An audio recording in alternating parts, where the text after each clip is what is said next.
요한복음 13장 1절에서 10절까지 우리 한 목소리로 함께 봉독하겠습니다.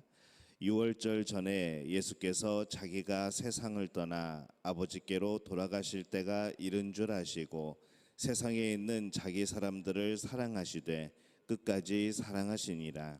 마귀가 벌써 시몬의 아들 가룟 유다의 마음에 예수를 팔려는 생각을 넣었더라. 저녁 먹는 중 예수는 아버지께서 모든 것을 자기 손에 맡기신 것과 또 자기가 하나님께로부터 오셨다가 하나님께로 돌아가실 것을 아시고 저녁 잡수시던 자리에서 일어나 겉옷을 벗고 수건을 가져다가 허리에 두르시고 이에 대하여 물을 떠서 제자들의 발을 씻으시고 그 두르신 수건으로 닦기를 시작하여 시몬 베드로에게 이르시니 베드로가 이르되 주여 주께서 내 발을 씻으시나이까. 예수께서 대답하여 이르시되 내가 하는 것을 내가 지금은 알지 못하나 이후에는 알리라. 베드로가 이르되 내 발을 절대로 씻기지 못하시리이다. 예수께서 대답하시되 내가 너를 씻어주지 아니하면 내가 나와 상관이 없느니라. 시몬 베드로가 이르되 주여 내 발뿐 아니라 손과 머리도 씻어 주옵소서. 예수께서 이르시되 이미 목욕한 자는 발밖에 씻을 필요가 없느니라. 온몸이 깨끗하니라. 너희가 깨끗하나 다는 아니니라 하시니. 아멘. 할렐루야. 하나님의 은혜가 오늘 새벽에 특별히 우리 고난주간 특별 새벽 기도회에 또 우리의 마음을 드리는 우리 믿음의 가족들에게 함께 하시기를 예수님의 이름으로 축원합니다. 이 시대를 살아가는 사람들의 특징이 무엇인가라고 하게 될 때에 이 시대를 살아가는 사람들의 특징은 자기 중심적이라는 겁니다. 대부분이 자기 자신을 많이 자랑하고 또 자기 자신을 너무 지나치게 사랑을 하고 또 높이고 가장 우선시하게 되는 그런 모습이 바로 이 시대를 살아가는 사람들의 그런 주된 모습입니다. 근데 이것이 그렇게 나쁜 것만은 아니죠. 우리가 하나님의 그런 하나님의 형상을 따라서 창조된 그런 모습으로 또 하나님께서 우리를 사랑하셔서 예수님의 십자가까지 지게 하신 그런 존재라고 우리가 이해를 하고 그렇게 우리가 자존감이 높아진다면은 참 그것은 바람직한 일인데 이것이 건전한 자존감으로 넘어가질 못하고 대부분이 교만으로 이어지게 되는 것이죠. 예수님과 상관없는 또 하나님과 상관없는 그런 자기 자신만의 그런 자존심 또 자긍심 이제 이런 모습으로 우리는 살아가게 됩니다. 이 안타깝게도 이 내 자신에게만 몰두하게 되는 이 현상은 우리의 신앙생활 속으로도 파고 들어옵니다. 이 성경의 많은 말씀들이 자기 중심적으로 해석이 되어지다 보니까 이 하나님이 드러나고 예수님이 드러나야 되는 이 성경 말씀 속에서도 이 하나님은 안 보이고 예수님은 안 보이고 내 공로, 내가 무엇을 했기 때문에 내가 이런 삶을 살았기 때문에 나는 그 말씀을 이루었고 그 말씀이 이루어졌고 내가 그런 복을 받았다고 그렇게 막 자랑하게 되는 또 교만해지게 되는 그런 공로를 나에게 돌려버리는 그런 일들이 많아진다는 것이죠. 분명히 기독교는 기독교인데 조금 이상한 기독교, 어떻게 보면 새로운 종교 같기도 한 그런 모습으로 살아가는 사람들이 참 이 시대에 많다는 겁니다. 예수님 당시에 이 메시아를 기다리는 사람들은 이 땅에서 예수님으로 인해서 조금 더 잘 살아보려고 하는 그런 열망이 컸습니다. 그 열망이 더 컸던 것이죠. 그래서 하나님의 나라를 선포하였을 때 그 하나님의 나라가 이 땅에 이루어지는 것이 아니라 우리의 마음속에 또 장차 오실 그 하나님의 나라를 이 선포하게 될 때에 사람들은 너무나도 크게 실망을 한 것이죠. 이 로마를 좀 물리치고 그다음에 우리가 좀 자유롭게 되고 부강한 나라가 되어서 우리 모두가 좀 잘 먹고 잘 살고 또 예수님의 제자들도 뭐 좀 높은 자리 한 자리 차지해 가지고 정말 이렇게 정계에 진출하고 이런 생각을 했던 겁니다. 그러다 보니까 이 하나님의 나라가 정말 그들이 바라던 하나님의 나라였는데 그들이 정말 그 하나님의 나라를 선포하게 되었을 때에는 너무나도 낙심하고 실망을 했던 것이죠. 이 반면에 예수님은 어떠하셨는가 우리가 살펴보면은 예수님은 자신을 보호하거나 그 자신을 나타내거나 자신의 영광됨을 전부 다 뒤로 한 채 이 제자들에게 마음을 쏟고 계신 것을 오늘 우리는 이 성경에서 봅니다. 이 요한은 그 예수님의 모습 또 그 예수님의 마음을 이 요한복음 13장 1절에서 이렇게 기록을 하죠.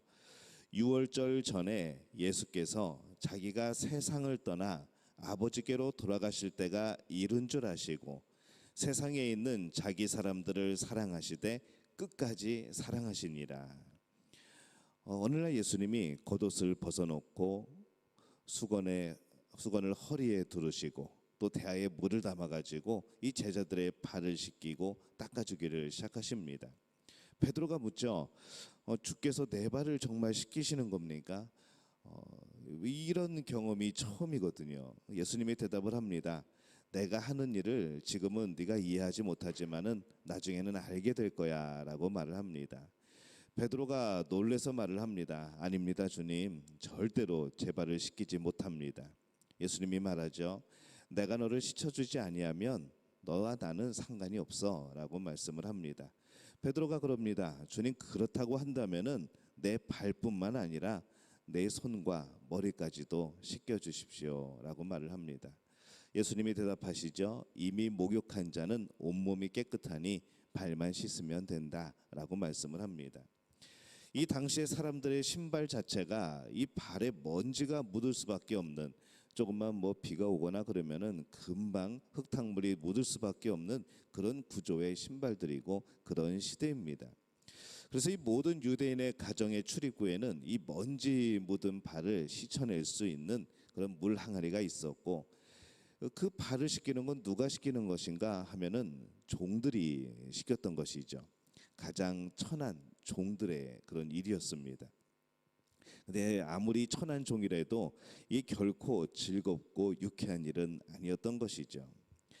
이 랍비의 제자들은 어떤 삶을 살았는가 하면은 그 랍비를 쫓아다니면서 그 랍비가 발로서 일으키는 그 먼지를 뒤집었을 정도로, 그렇게 표현할 정도로 이 랍비의 행하는 모든 일들, 그런 것을 똑같이 행하려고 하고 그의 가르침을 한순간도 놓치지 않으려고 하고 또 그의 가르침을 기억하고 내 몸에 또 익숙하게 하고, 그래서 어떻게 우리 랍비가 살아가는가, 어떻게 우리 스승이 움직이는가, 어떻게 생각하는가, 습관과 버릇까지도 이 제자들은 똑같이 따라했습니다. 정말 존경하는 사람이 랍비였던 것이죠. 그런데 이 랍비들의 제자들조차도 스승의 발을 씻겨주는 일은 없습니다. 오직 종들에게만, 아주 낮은 천한 종들에게만 주어진 바로 그런 임무였던 것이죠. 그런데 예수님과 제자들이 모두 다락방에 도착했을 때 그들에게는 이 발을 씻겨줄 종들이 그곳에는 없었습니다. 예수님이 며칠 전에 제자들에게 말씀을 합니다. 마태복음 20장 26절에서 27절에 보면은 너희 중에는 그렇지 않아야 하리니 너희 중에 누구든지 크고자 하는 자는 너희를 섬기는 자가 되고 너희 중에 누구든지 으뜸이 되고자 하는 자는 너희의 종이 되어야 하리라, 이렇게 말씀을 합니다. 만약에 이 제자들이 그 예수님의 가르침을 생각과 또 마음에 두었다고 한다면은, 적어도 그 며칠 전에 그 예수님의 말씀을 기억만 했다고 한다면은 적어도 한 명쯤은 이 다른 제자들의 발을 씻어주지 않았을까, 또 예수님의 그 발을 씻어주지 않았을까, 그런 생각을 해봅니다. 근데 그 누구도 나서지 않았던 것이죠. 뿐만 아니라 누가복음 22장에 보면은 오히려 그때에 그들이 얼마나 이기적이었는가 그 말씀이 나옵니다. 또 그들 사이에 그중 누가 크냐 하는 다툼이 난지라. 참 슬픈 장면이죠. 그들은 하나님 나라에서 누가 높은 자리에 오를 것인가 지금 이것을 다투고 있습니다. 왜 이렇게 다투게 되는지 모르겠지만은 아마 발을 씻어주기 싫어서 서로 다투는지 그것도 모르겠지만은, 아니면 네가 먼저 가서 발을 씻어줘라라고 해서 다투는지 모르겠지만은, 적어도 성경 말씀의 어떤 뉘앙스나 의미를 보면은 아마 먼저 가서 섬기라고 그래서 다툰 것은 아닌 것처럼 보입니다. 하나님 나라를 설명하시고 그 나라에 예수님이 왕이 되시면 누가 이제 높은 자리를 차지할 것인가, 이것에 대해서 누가 크냐, 아마 이것으로 다투고 있었던 것으로 보입니다. 어느 누구도 예수님의 발을 씻기기 위해서 움직이지 않았던 것이죠. 사실 그 자리에 이 하나님의 나라의 영광을 받고 누리실 분은, 사실은 그 자격이 있는 분은 예수님밖에 없었습니다. 그러나 예수님은 오히려 이 자기의 영광에 관심을 두지 않죠. 그리고 오히려 제자들에게 그 사랑을 나타내십니다. 그래서 요한복음 13장 1절에 예수님이 이 세상에 있는 자기 사람들을 사랑하시되 끝까지 사랑하시니라, 이렇게 말씀을 합니다.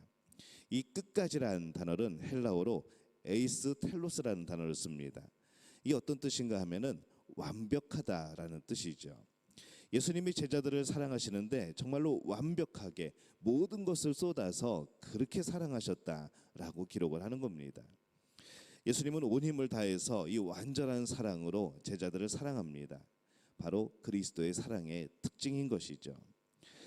세상에 그 누가 이런 예수님의 사랑을 거부하겠는가? 만약에 예수님이 우리를 그렇게 사랑하시면은 내가 그걸 어떻게 거부하겠는가? 아무리 죄인이라도 그 앞에서는 그 예수님의 사랑을 받아들이지 않을까? 우리는 그런 생각을 하지만은 그 와중에도 이 예수님의 그 완전한 사랑을 거부하는 사람들이 있습니다. 그게 우리들일 수도 있는 것이죠. 요한복음 13장 2절에 바로 이렇게 말씀이 나옵니다. 마귀가 벌써 시몬의 아들 가룟 유다의 마음에 예수를 팔려는 생각을 넣었더라. 우리가 이 가룟 유다를 생각해 보게 될 때에 정말 그는 끊임없이 예수님께서 빛을 비춰주심에도 그는 어둠 가운데 머물러 있었습니다. 완벽한 그 예수님의 사랑을 받고 누리면서도 동시에 그분을 미워하고 있었던 것이죠. 이 예수님의 말씀에 이끌려서 다른 제자들은 예수님과 더욱더 친밀하여지고 정말 그 하나님의 나라를 소망하게 되는데, 똑같은 말씀을 들은 이 유다는 예수님에게서 점점 더 멀어져 갑니다. 자신은 그 하나님 나라에 합당하지 않은 사람이라고 생각을 하였던 것이죠. 우리의 모습이 이렇지 않은가 고민을 해봅니다. 똑같이 예수님의 은혜를 경험하면서도 그 누구는 정말 예수님과 더욱더 친밀하여지고 그 누구는 예수님과 멀어지고, 과연 이것이 우리의 상황의 문제일까? 이것이 우리의 그런 주변의 여러 가지 어려움들의 문제일까라는 생각을 해보는 것이죠. 우리가 영이 깨어있고 우리가 예수님의 말씀을 받아들이는 이 겸손의 마음, 바로 그 마음이 우리에게 필요하지 않은가라는 생각을 해보는 겁니다. 하나님의 말씀은 걸러서 듣는 것이 아닙니다. 하나님의 말씀은 그대로 내 몸으로 부딪혀 듣는 것이죠. 하나님의 말씀은 우리에게 던지시는 하나님의 질문입니다. 그 말씀을 듣고 내 안에 질문들이 생겨나죠. 하나님, 그럼 내가 어떻게 살아야 되지요? 하나님, 이렇게 말씀을 하셨는데 내 모습은 정말 이런 말씀을 지킬 수 있을 만한 그런 모습이 아닌데, 하나님 그래도 내가 순종하겠으니까 나를 좀 도와주십시오. 성령님께서 좀 인도해 주십시오. 라고 하는 이 말씀에 온몸으로 부딪혀서 나를 변화시키는 것이 바로 하나님의 말씀이라는 겁니다. 그 말씀을 대하는 자세는 바로 그러한 모습이어야 된다는 것이죠. 이 안에도 겸손이 필요한 겁니다. 이 교만하고 자기 중심적인 사람에게는 사랑하거나 겸손할 여력이 전혀 없습니다. 날 위해 살기에도 바쁜데 다른 사람을 어떻게 생각을 합니까? 주님을 위해 살고 실천하고 있다고 생각하지만은 결국 그 내용들을 살펴보면은 자기 자신을 위한 일들, 그것으로 가득 차 있게 되는 것이죠. 위엄 있고 또 영광스러운 하나님께서 땅으로 오신 것, 이 자체가 겸손 아닙니까?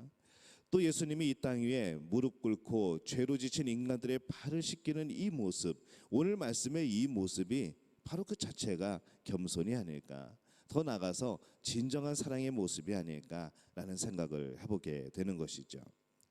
사랑은 우리의 말 이상의 것이어야 됩니다. 사도 요한은 이렇게 기록을 합니다. 요한일서 3장 18절에 보면은, 자녀들아, 우리가 말과 혀로만 사랑하지 말고 행함과 진실함으로 하자. 이 진실한 사랑은 말만이 아니라 행동으로 표현하는 겁니다.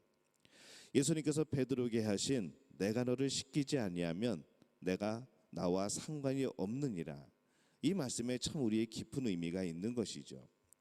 유대인의 사고방식으로는 겸손한 메시아는 기대할 수가 없습니다. 그들은 메시아 자체를 겸손이라는 단어하고는 전혀 어울리지 않는다고 생각을 했던 것이죠. 메시아는 그들에게 왕이었고, 메시아는 그들에게 권위였고, 위엄이었고, 영광됨이었습니다. 강함이었습니다. 근데 예수님이 이 땅에 오셨을 때에 이 베드로도 똑같은 생각을 가지고 있었죠. 그래서 예수님은, 그리스도는 이 땅에 겸손으로 온다는 것, 종으로 온다는 것, 사람의 모습으로 온다는 것, 높은 곳에서 낮은 곳에 임한다는 이것을 베드로에게 설명을 하셔야 됐고, 베드로가 이해할 수 있도록, 또 제자들이 이해할 수 있도록, 유대인들이 이해할 수 있도록 그렇게 설명을 하고 보여주셔야 됐습니다. 만약에 이 베드로가 발을 씻기시는 이 예수님의 행동을 받아들이지 못하면, 왕이, 메시아가 어떻게 십자가 위에서 돌아가시는 것을 이해할 수 있겠습니까? 절대로 이해 못하는 것이죠. 왕이 되어야 되는데 왕으로 오셔가지고 십자가에 못 박혀 죽는 것이 과연 유대인들에게 이해가 되겠느냐는 겁니다. 그래서 오늘 예수님은 제자들의 발을 씻기십니다. 그리고 베드로와 그런 대화를 하시죠. 우리가 따라야 할 예수님은 발을 씻기는 일이 아니라 예수님의 겸손입니다. 그 겸손이 발을 씻기시는 모습으로, 십자가에 달리는 모습으로, 여러 가지 멸시와 천대와 그 조롱을 참는 모습으로 나타나신 것이죠. 우리가 하나님께 가까이 갈수록 우리는 겸손과 가까워지는 겁니다. 하나님과 가까워지면은 그만큼 다른 사람을 섬기게 되어 있습니다. 왜냐하면 예수님이 이 땅에 겸손함으로 오셨기 때문에 그런 것이죠. 예수님을 닮아간다면은 당연히 섬기게 되어 있는 겁니다. 그런 생각을 해봅니다. 우리가 인도네시아에 살아가면서 우리가 때로는 식모도 두고, 우리가 또 보모도 두고, 여러 가지 우리가 기사도 우리가 사용을 하고, 우리가 그렇게 살아가면서 어쩌면은 우리 안에 이 겸손에 대한, 낮아짐에 대한 개념이 좀 달라지진 않았을까라는 그런 생각도 해보는 것이죠. 이번 주일에 어제 이제 우리 여전도회가 봉사하면서 그런 얘기를 들었습니다. 어떻게 오셨냐고, 힘들고 어려운 상황인데 어떻게 오셨냐고 그랬더니 하시는 말씀이, 내가 안 나가면은 다른 사람들이 안 나와서 모자랄까봐, 사람 인원이 모자랄까봐 내가 나왔다는 것이죠. 그 말을 듣고 얼마나 그 말이 제가 은혜가 되었던지 계속 기억이 납니다. 내가 안 나가면은 할 사람이 없을까봐, 내가 안 나가면은 그냥 빈자리가 될까봐, 그렇게 나와서 그런 마음으로 나와서 봉사했다고 하는데, 저는 오늘 이 말씀을 준비하면서 계속 그 이야기가 생각이 납니다. 겸손인 것이죠. 내 자리, 그 자리가 뭐 이렇게 복되고 막 이렇게 화려하고 그런 영광된 자리는 아닐지라도, 내가 당연히 지켜야 될 자리, 내가 당연히 섬겨야 될 자리, 그 자리를 기쁨으로 나올 수 있다는 것, 이것은 하나님이 주시는 놀라운 겸손의 은혜인 것이죠. 하나님과 가까워지면은 더욱더 섬기게 됩니다. 당연히 하나님을 닮아가고 예수님을 닮아가면은 그 모습이 나타나는 것이죠. 십자가 앞에서 우리의 교만은 설 자리가 없습니다. 우리의 습성이 바뀌어야 되죠. 우리의 생활 방식이 바뀌어야 됩니다. 정말 우리 성도들을 위하여서, 서로가 서로를 위하여서 무릎 꿇고 발을 씻길 수 있어야 되는 겁니다. 그것이 어떤 그런 행사나 어떤 그런 추상적인 이런 개념이 아니라 정말 섬기는 것이죠. 예수님이 제자들을 완벽하게 사랑하셨던 것처럼 서로가 서로를 완벽하게 사랑할 수 있어야 하는 겁니다. 십자가 앞에서 우리의 자아중심적인, 또 이기적인 신앙은 능력이 되어지지 못합니다. 여러분이 신앙생활하면서 그 능력을 경험하고 싶다고 한다면은 오늘 우리는 십자가 앞에 다시 서야 하는 것이죠. 겸손의 모습으로 서야 하는 겁니다. 오늘 내 발을 씻기시는 예수님을 바라보면서 우리 마음속에 있는 이 교만이 사라지기를 바랍니다. 오늘 내 발을 씻기시는 이 낮아진 예수님을 바라보면서 우리 또한 낮아지는 삶을 살기를 바랍니다. 바라기는 이 놀라운 변화가 그날 우리를 향한 그 예수님의 말씀을 마음에 새기는 우리 모든 믿음의 가족들에게 임하게 되시기를 예수님의 이름으로 축원합니다.